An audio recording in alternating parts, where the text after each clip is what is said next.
Hello, and welcome to Time Added On. Hello. Hello, the little bonus show we're doing. That voice I love sound. these. Yes, it's the guest. Who have I got on? Surprise, surprise, it's Woody. We got to get you on, Way. mate. Hey, I was first, and yeah, got to get this Wednesday one done, mate. I'm looking forward to this one. And I know how me much too. you love. I know how much you love talking about the Wednesday. So yeah, and look how we're dressed for those people. I know. For those people who are watching on Spotify and YouTube, look, and you, Jonesy, I've Yeah, said this sorry. before. We are very well equipped with our visual podcasts, obviously thanks to you, but we're always so well color coordinated. We are. I think there's a career in fashion for you and me for this, because Yes. whenever we tell each other before a show, what shirt you're going to wear, we always compliment each other. Absolutely. It's never affirmative, but we always work it. And I mean, look at the logo and everything. I feel like it's my birthday today. Yeah, this is it's all about me. It is. It's all about you and the Wednesday. I've just literally changed up all the graphics, everything. Yeah, I'm looking forward to this one. So, firstly, what are you wearing? I am wearing the 92 to 93 away shirt. So for those of you that aren't watching on YouTube, it is yellow Umbro with black, I would say pinstripes, but maybe they're a little bit thicker than a pinstripe. Yeah. But yeah, sponsorless version today. I do have one with a sponsor on. But I've got the Premier League patches, and I've also got Chris Waddle on the back of this one. Of course you did. As always. I am looking forward to getting into your favourite kits. We love everything kit, so yeah, I can't wait to deep dive into that one. All right, cool. I think we're going to get onto it, mate, because it's all about you today. Okie doke. And your Wednesday. So I guess we'll just go into, before we'll go into it, why the Wednesday, mate? What brought you to the Wednesday? It's no secret. I think I've shared this many a time before, but it was the 1993 FA Cup final. It was on ITV, I believe. Brother is an Arsenal fan, so obviously we were watching that at Wembley for him. I can vividly remember, though, it was the final countdown by Europe that played. Yeah. And basically it come up on doing the old graphics of the teams and whatever before the match. And I saw Sheffield Wednesday's kit and I thought, hello, this is nice. So I kind of just started from there, and then I watched Sheffield Wednesday. I watched the highlights. I watched obviously the road to the FA Cup final. Yeah. And it just kind of blossomed from there, mate. To be honest, it was a kit association, and then it went slowly to players, and then I've just been obsessed ever since. Brilliant.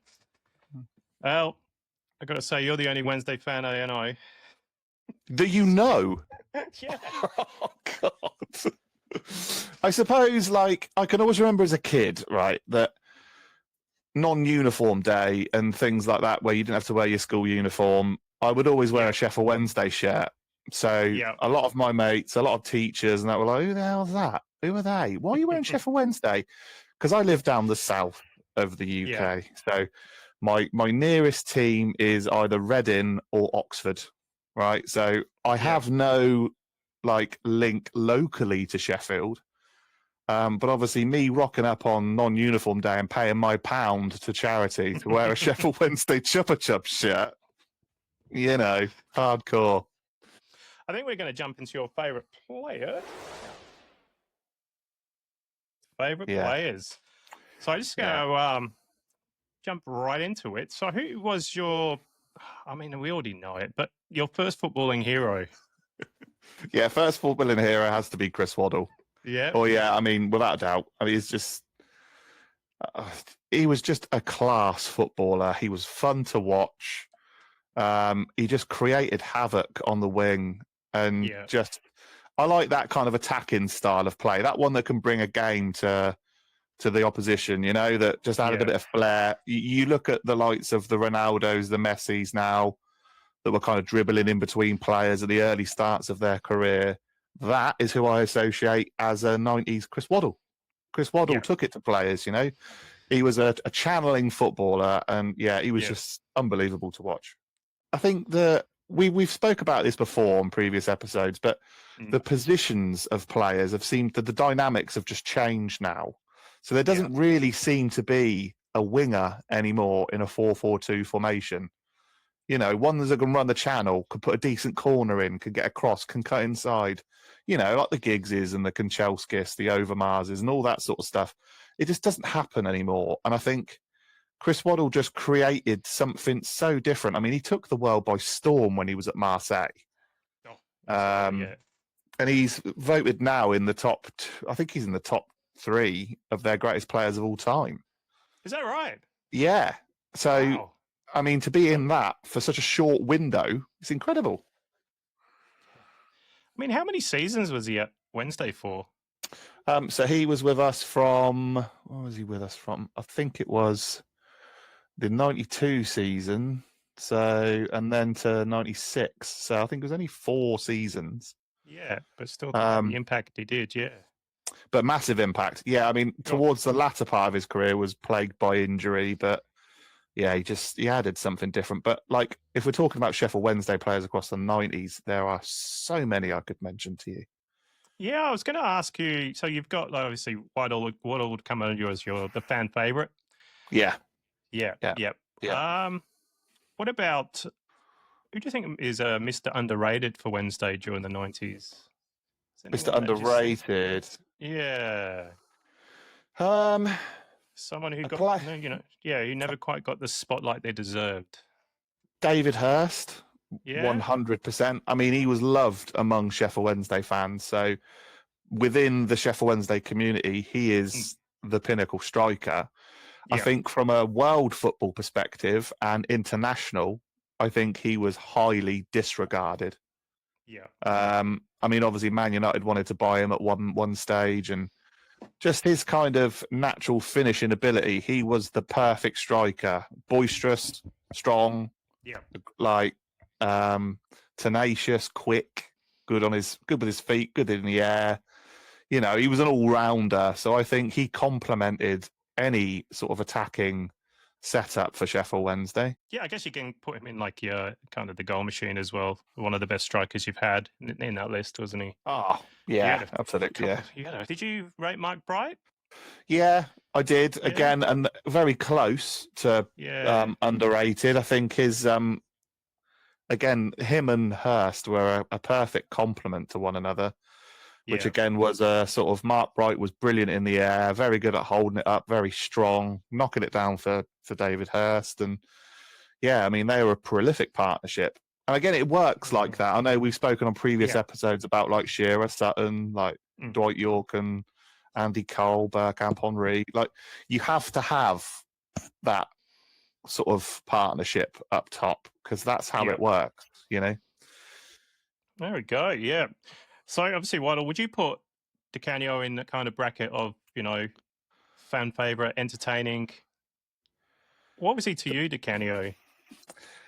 The more and more I see of Di Canio, like from Sheffield Wednesday, the more I just saw he sort of caused too much kind of like havoc within the club.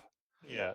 I mean, I love the fact that he played for Sheffield Wednesday. I know he put his heart and soul into games. You could clearly see that.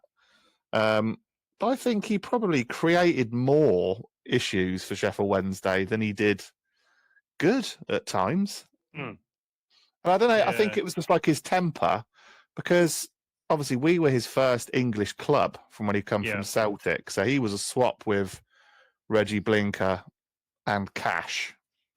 So obviously we did very well with that deal. Yeah, I think so. Yeah, absolutely. But yeah, he brought a lot of European kind of flair to the team, and he was very passionate about it. But he seemed to control himself better when he was at West Ham. So I don't know if it's a management thing. But yeah, he was very off the rails at times for us. Yeah, I mean, I kind of got this next one. You know, the player, the one that got away, was there a player that you wish stayed longer or, you know, stayed to fulfill their potential at the club? Is there any player you just thought he's gone too soon, this guy? I think you could easily say that about Carboni. Yeah. I mean, I how long think was he there for? 95 to, I think it was 98, I think. Yeah. So, yeah, a couple of seasons. Again, he sort of had a longer career in the Premier League. Obviously going to, what was it, Bradford, Villa. So he went to Villa, didn't he? And then Bradford. Played Derby, I think, as well. So, yeah, he had stayed in the Premier League a lot longer. But obviously, our tenure within the Premier League come to an end just before or just after he left. So he probably would have gone anyway. But I think he added a very different dynamic to our team, whether he played on the wing, an attacking midfielder, or a striker. But yeah, I think he was a player that you kind of wished you'd have kept on a bit longer. Definitely. Yeah. So what do you think the 90s players still mean to the fans today? Just think, I mean, you went to a Wednesday event, didn't you? Yeah, so I did. Still yeah. do you think they still define the club's identity for a lot of supporters? Massively. Yeah. I mean, the 90s for Sheffield Wednesday was an amazing period to be a Sheffield Wednesday fan. Yeah. And obviously, you've only got to see the lights of John Sheridan, Carlton Palmer, and then like the Des Walker, like Danny Wilson. We had like John Harkes. We had a great Paul Warhurst, like Chris Bart Williams, rest in peace. Like incredible. You had a heck of a team. Yeah, I mean, we were competing for in Europe at one stage. I think on our last episode we talked about Paul Warhurst, didn't we? He could play. He could play anywhere, couldn't he? Yeah, and he did for us. I mean, he often did a job at centre back and then forward. And the '93 season, he was incredible, which subsequently ended up him being poached by Blackburn. So. Yeah, I mean, we had some great players, but we had a lot of all-rounders as well. I mean, Carlton Palmer was always a player that was hailed as the wrong player to play for England, but he was a workhorse. He never stopped running. I rated him.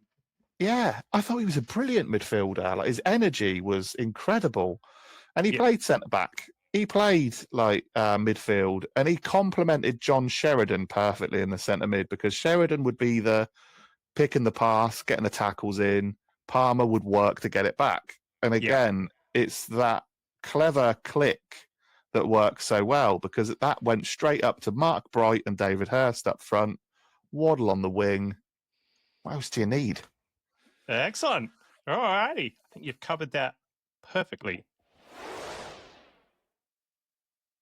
Hey, I think we're going to go to favourite goal or goals, I think, say. I guess the first question would be, what's the first Wednesday goal from the 90s that really stuck with you? Was there one that you just saw and just went, whoa? Well, the first one that stuck with me and is one of my favourite goals is Chris Waddle's against Sheffield United in the FA Cup semi, the free kick. So that would have been, one of your Yeah. I mean, that was memories. Yeah, that was an incredible goal, and just what that meant to the club and the passion that you saw in his celebration. Like, that was just the pinnacle goal. I mean, that's still celebrated now. His goal at Upton Park as well in the 93-94 season was beautiful. And I think that was a classic goal. But one that sticks out to me the most would be Peter Atherton at Villa Park in the 94 season, I think. Because obviously it comes back, it's a bit of a pinball in the Aston Villa box. And I think it's Bosnich. It might be Spink. Don't quote me. But the goalkeeper just sort of clears it out and doesn't get back in his goal quick enough. And Atherton just hits it first time, but it almost lobs, but it goes straight into the top corner. And back in the 90s with the goals, when they used to just slope down, the net used to be so tight in the stanchion of the goal. Oh. So that would probably come under underrated gem. So a lesser goal that doesn't get talked about enough. So that probably sums that goal up, doesn't it?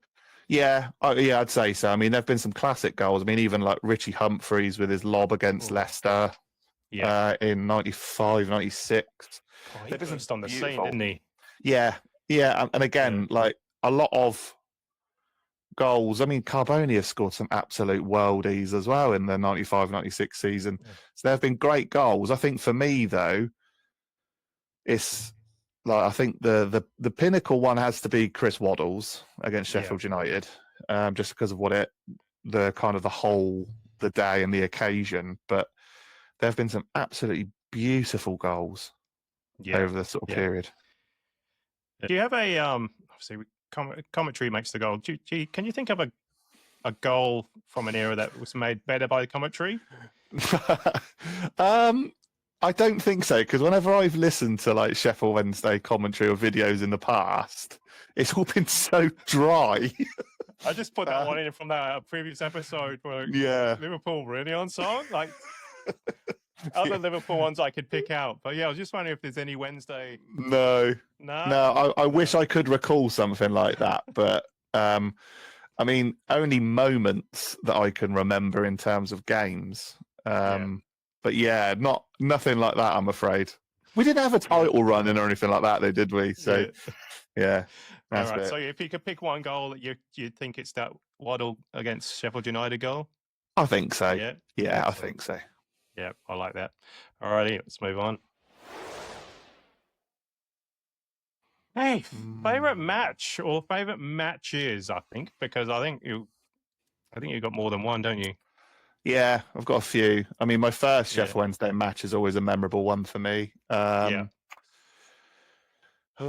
I have got a few. So one of them is Sheffield Wednesday beating Manchester United 3-1. Yes. In 1998-99. And I recently shared that on my Instagram with the kits that we've got. And I think we've also had in the mailbag from Tom. That was one of his memories. And I think from a Sheffield Wednesday fan to beat Manchester United so convincingly like we did back then, that was an incredible game. And Nicholas Alexanderson was just on fire. So you reckon that was one of the most satisfying wins? That was like a brag in the playground, like over the weekend. Like we beat Man United. I love them. Yeah, absolutely. Because everywhere was a Man United fan, so you could. Yeah. You never had that opportunity, and when you got it, you took it. Yeah, definitely. So you obviously we talked about you've been to Hillsborough a few times.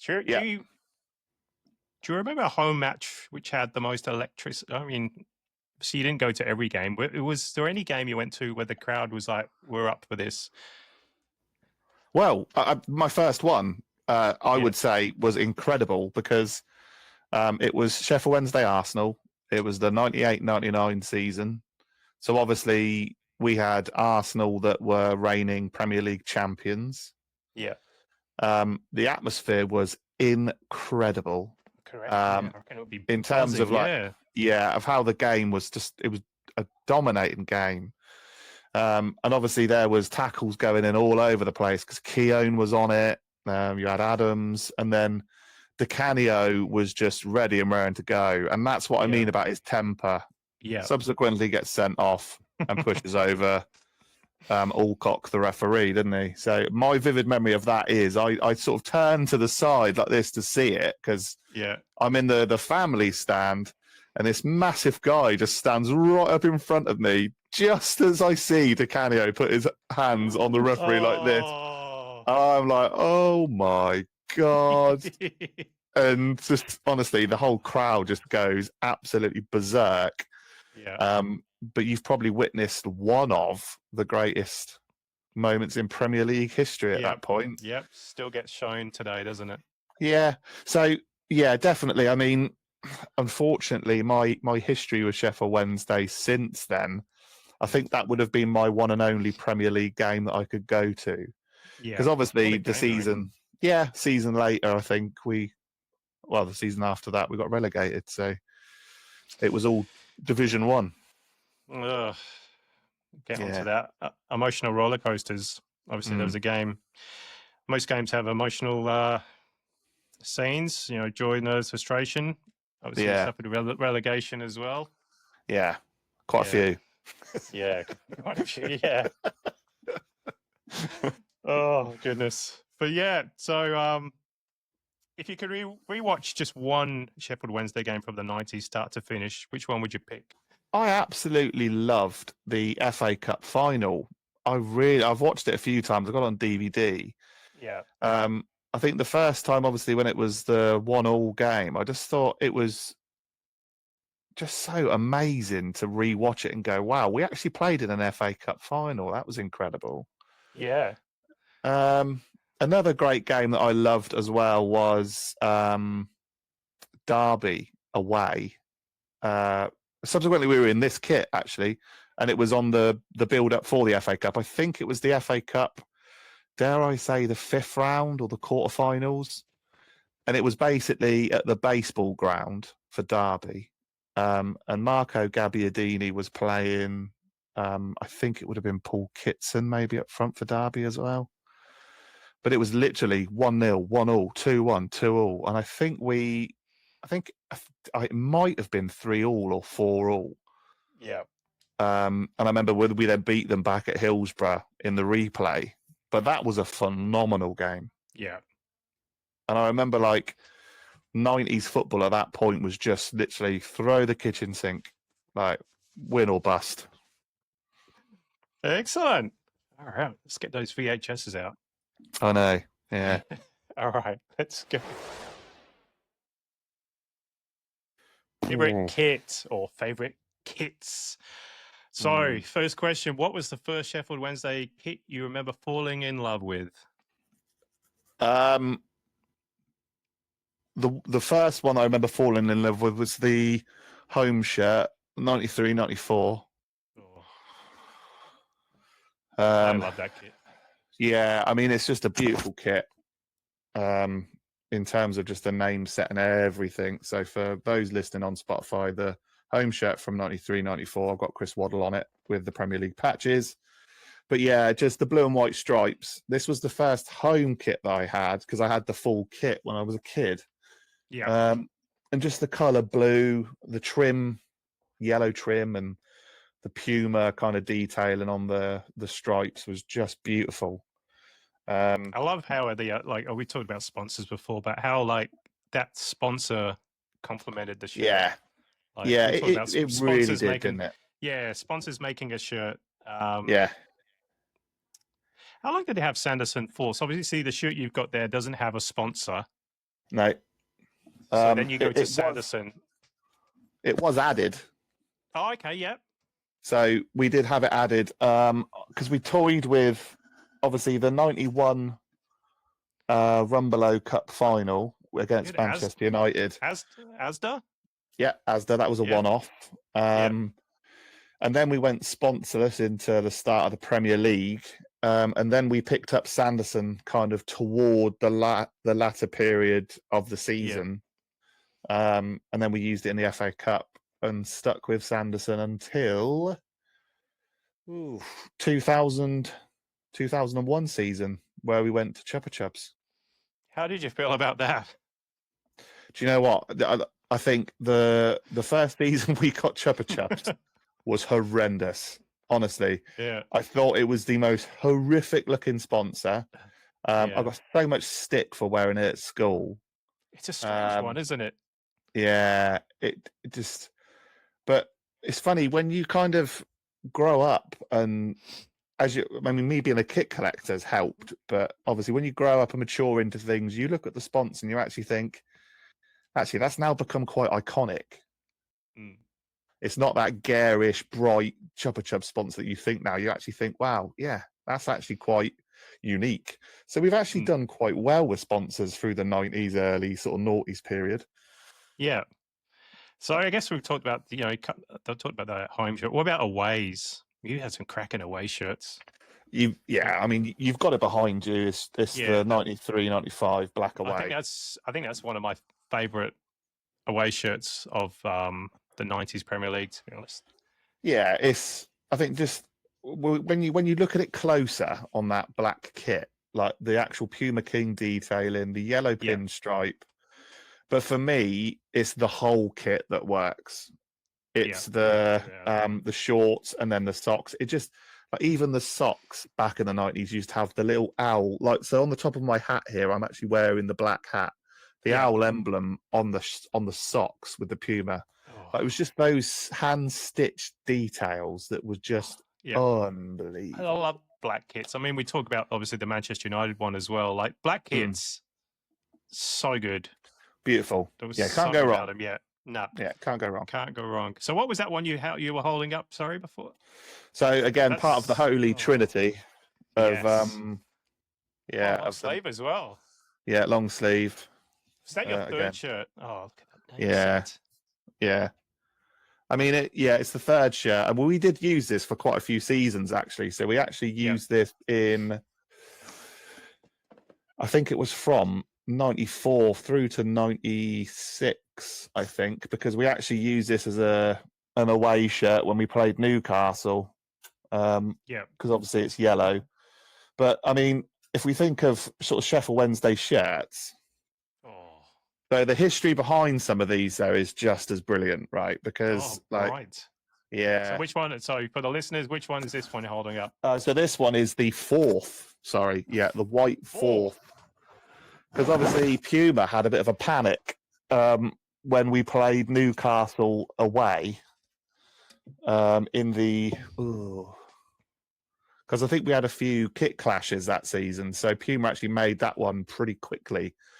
To kind of get that out to play against Newcastle, because obviously famously Newcastle wore their away shirt at St James's Park, so they had the blue McEwen's Lager kit on, and we had that because obviously our away shirt was the black, and their home shirt was black and white. So what a story! I love stories like that. And it was a bit of a weird matchup. I love those emergency kit stories as well from the 90s, because I think Blackburn have got one as well. Liverpool, obviously, that orange one. But I do. But to have that as an emergency, like, it's not just a plain template. No. Have you got any underrated kits you reckon from the 90s that don't get enough love, or even maybe hated but you secretly rate? When I was a kid, the shirt you're wearing, so the 95-96 home shirt, was incredibly difficult to get behind. And I mean, like, just I've got Carboni on the back of this one, but I thought Sheffield Wednesday going from stripes to block stripes for Sheffield Wednesday, I thought, wow, this is ridiculous. And the fact that we had two badges, so not only have we got SWFD on one side. What was the story between that? I always really don't know. But this SWFD was a font that was used on lots of things within like the club shop and the merchandise thing. So maybe it was their kind of way of developing a brand. Yeah, maybe a brand within a brand. Yeah, alongside Puma. What about the badge as well? Obviously, going from the owl, like the shirt you've got there, to the one. Yeah. You know. Are you a fan of that, or again, no? I think we changed too much at that point. Yeah. So as a kid, I didn't like it. I mean, the kit just seemed massive on the players as well. Because you'll agree, the kit you're wearing now is that kit. So the sleeves are quite baggy, aren't they? Yeah. So it just looked weird, and it didn't look like Sheffield Wednesday. But as I've kind of grown into the kit, I've actually think it's one of the top home kits we've had. Yeah. Which is funny, because you look at it and think like, it doesn't really kind of fit in with the stripes of Sheffield Wednesday, but it kind of works in a weird way. So I'd probably say that. I always liked it. Yeah. Obviously, you said this is kind of underrated. You start to love it. Do you have a worst kit of the decade, or? Yeah, I do. Thanks, Jonesy. This one. Yeah. So it's the 96 to 98 away shirt. I've got a question on here. If you could bring one back as a modern remake, did they bring that kind of this year? Yeah. Yeah. Yeah, come back. What a strange one. which is pretty much identical to the Macron, funnily enough, because the collar obviously is not a round grandad collar with the two buttons, but the cuffs are the same. Obviously, the colour is the same, and the actual trim of the white sort of trim round the black on the collar is within the collar that Macron have done. So it's pretty much identical. Not sure we've mentioned what it is to the listeners. So it's in kind of, what season was that one? So this is the 96 to 98. Again, we used this a few times. Yeah, so it's the orange. But away or third? That was your away, yeah? Away and third, because we used it again in a season after in 98, 99 at like Wimbledon, I think. But again, this was synonymous for I think we actually got thumped by Newcastle 8-0 in this kit. Oh, yes, you did. And then obviously to feel this kit, it's like a jumper. It's really thick. And yeah, to wear this, like as a player, it must have been very uncomfortable. Yeah. I mean, I'm very biased when it comes to Sheffield Wednesday kits because I love them all individually, and I think as a fan, like of course, you can dislike kits. There is never a kit that I hate from the 90s of Sheffield Wednesday, like a kind of, oh my God, I can't believe we had that, because there's always something unique within its identity on that kit that I love. Yeah. I always rated the shirts, even the goalkeeper ones as well. I mean, I know you've got a bundle of them. They were iconic as well. Yeah, we've been very lucky. Yeah, so I guess with 90s kits, have you completed the Wednesday 90s collection? Nearly. Yeah. Nearly. Okay. I want to get because we mentioned it on the GK Union episode with Al. Yeah. There is a Sheffield Wednesday goalkeeper shirt that I want, which is the 93 to 95 kit, which is the kind of purple, green, and red. Yes. Mashup. Yes. It's hard to describe. Yeah. Have you ever seen it for sale or? No, I've seen a couple, but they're like kids sizes. Oh, okay. So to actually get one on adult would be amazing. Yeah. Excellent. No, I enjoyed that one. Excellent. All righty. I think we're going to get on to 40s 5-a-side. No pressure. Whoa. I know. I said to you off air, though, didn't I, mate, that I was kind of thinking, do I need 6 players? Can I have 6? Can I have 7? Can we extend it to an 11-a-side? So when I did mine, I crossed it. I mean, I changed mine on the fly. I was thinking as we were recording the show. Like, you were ruthless. Oh, I went for muscle. I went for like. You did. Yeah. So about 5-a-side, we'll go back to that famous Cantona. What tournament was that? Do you know what? For the life of me, I can't remember the tournament, but I remember having Nigel Pearson there. It was Nigel Worthington was there. Yeah. Was Phil King there? Maybe. I can remember seeing it. It was like like when they used to sit in ice hockey. Yeah, that's what I see. Yeah, because they're all leaning over and yeah. So I see that, and then I see Cantona in like a Mr. Tom's kit, and I'm kind of like, how on earth, right? Can you imagine those kind of like sliding door moments? Like when you're Back to the Future, if Marty McFly went back and went, look, don't sign for Man United, sign for Sheffield Wednesday, just see how it goes. The whole of the Premier League demographic could have changed, right? Yeah. And you'd see sort of like disappearing pictures of Ferguson holding the Premier League title. So you never know. Far out. Yeah. Far out. I'd love to, go back because I want to know if it's a pre-season, is it mid-season? Do you know how we talked about that Ajax Liverpool one in the previous episode? Or it was just bang on January. Like, there were some strange things during the 90s. And the fact that some of them are wearing like white trainers that they'd wear to like the gym. Pop your trainers on, son. Yeah. All right. So let's get into it. So I think we look at the goalkeeper, the shot stopper. I think there's no surprise. Let's start goal. Big Kev. Big Kev. Yeah, I think he put in one hell of a shift for Sheffield Wednesday, and he was very loyal to the club. obviously when we got relegated and seeing us through to the sort of early Championship Division 1 days back then. But just a chunky, athletic powerhouse of a goalkeeper. Yeah. You know, but yeah.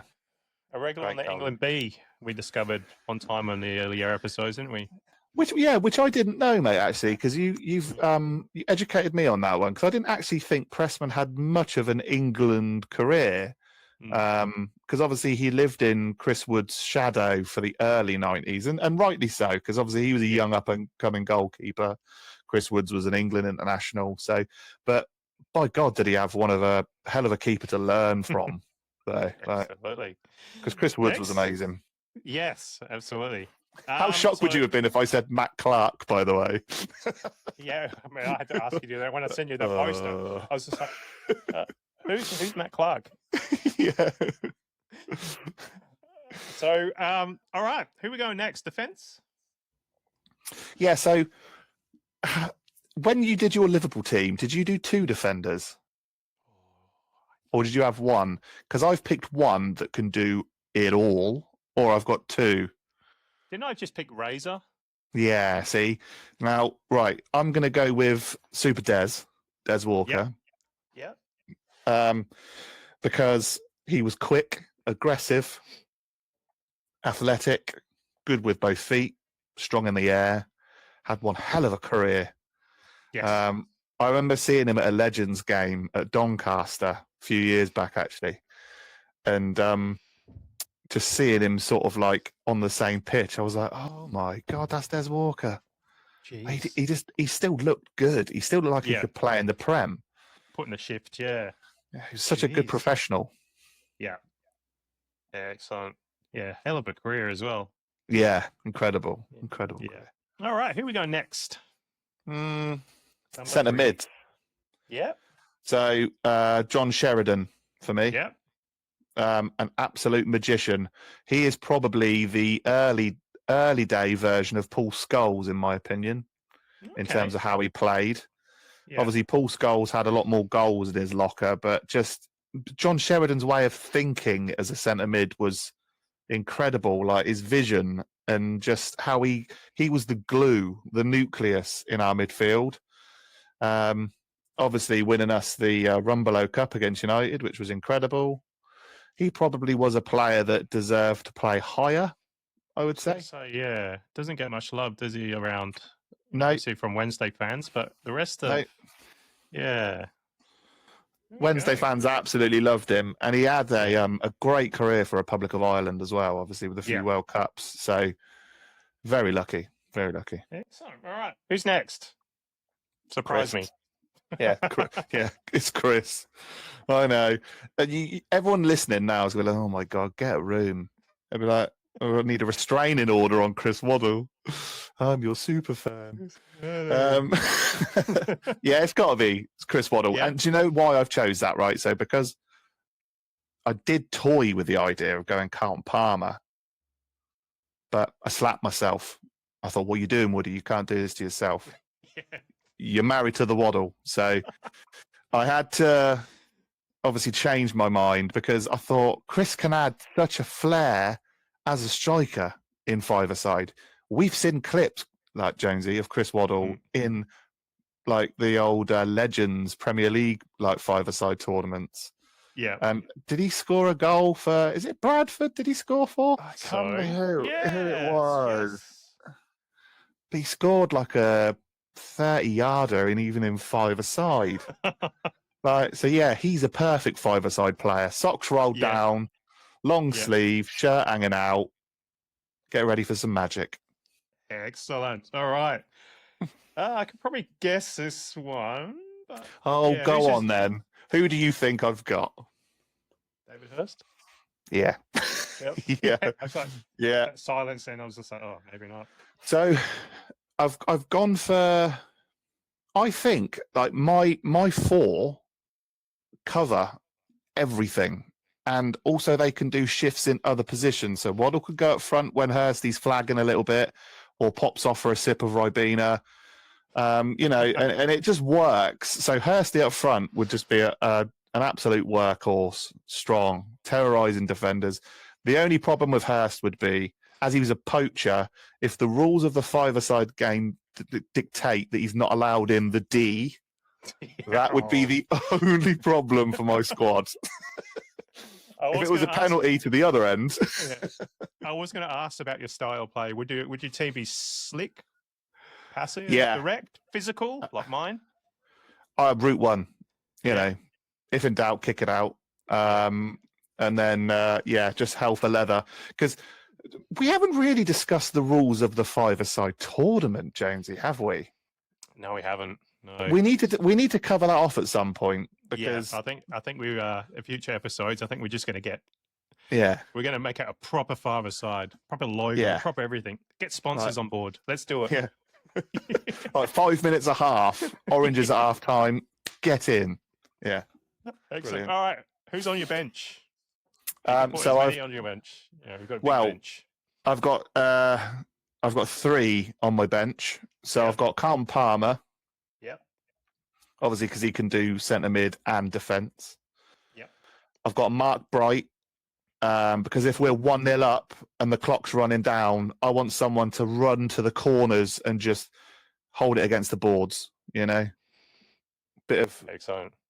Bit of a strong one up top. And then I've gone Benito Carboni. Oh. Yeah. Just when Hirsty's flagging. What a team. And then, I put him on. I think that's good. Yeah, absolutely. All right. So you're obviously the manager. Who are you picking as an assistant manager? Big Ron. Big Ron? Yeah, Big Ron. Yeah, Big Ron with his cigar sat next to me with his aviators on. Big Ron assistant manager. I'd have the Umbro 1993 shell suit on. Oh, yes. Rolled up to the sleeves, a bit like Miami Vice. What kit you going to be wearing?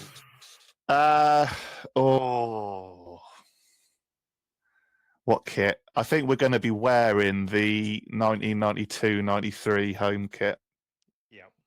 Blue socks, black shorts, the Sanderson sponsor with the Umbro kit. That's my choice. That's pure Sheffield Wednesday. That's Sheffield Wednesday's Tabutio. That's beautiful. Yes. All right, excellent. So final lineup recap. So you got Kevin Pressman in goal, Des Walker, John Sheridan, Chris Waddle, David Hirst. On the bench, Carlton Palmer, Mark Bright, and Benito Carboni, with Big Ron sat next to you. Yeah. What a team. I know. Oh, it makes me feel so good to pick that team. I feel like I've got a good one there. Yeah, absolutely. Yeah. I can make a challenge. Be interesting to see who else we get on in future episodes, because I'd love to see some kind of league. Oh yeah, that'd be well good. Yeah. Brilliant. Love that. Excellent. I've enjoyed that one. Thank you so much as well, matey. Where can the listeners find you? The listeners can find me at WoodyW1988 on Instagram.